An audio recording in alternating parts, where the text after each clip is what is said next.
All right, the clause in a deed that specifies the type of estate being transferred. Type of estate being transferred. Remember, you have to define what estate means.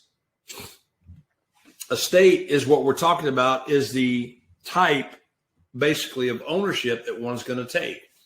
Fee simple, absolute, life estate, okay? So there's a term, there's a clause that defines what type of estate is going to be transferred. I'll give you a hint. It starts out to have and to hold. Christine jumped all over that one. Right?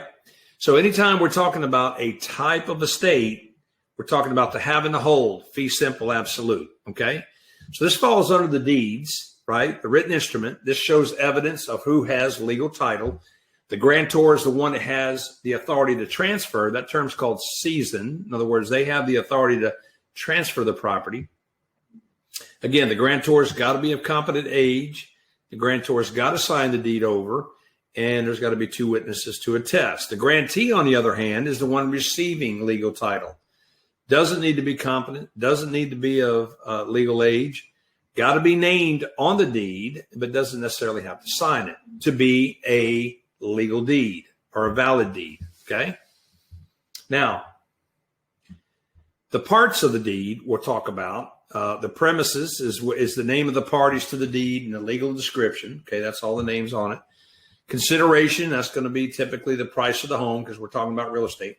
The granting clause is the grantor's intention to transfer the title to the grantee. Okay, again, legal description to have a valid deed.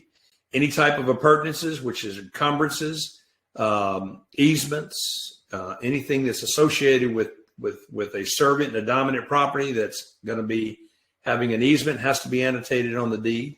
And then under B6, we're talking about the habendum clause. Remember, to have and to hold, the interest or estate being conveyed. In other words, what type of ownership? Is it a fee simple absolute I'm owning, or am I getting a life estate purchase or a legal title of life estate? So it identifies the interest or estate. That word interest and estate are synonymous of this being conveyed to you. And it starts out to have and to hold, and then it defines what you're holding or what estate you have or interest. And again, the example, to have and to hold, and you see in my example, life estate. Again, the covenant of season, there's a covenant in these deeds called season. That means the grantor does own the property and has the right to transfer. If you see that term on the state exam, pertaining to a deed, that's the grantor's ownership rights and the right to transfer it.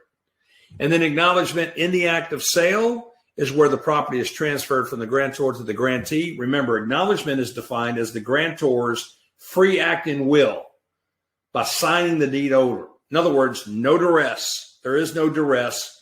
There is no pressure. There is no extortion or threats or anything like that. This is a free act in will called acknowledgement, okay? So we're talking about the habendum clause.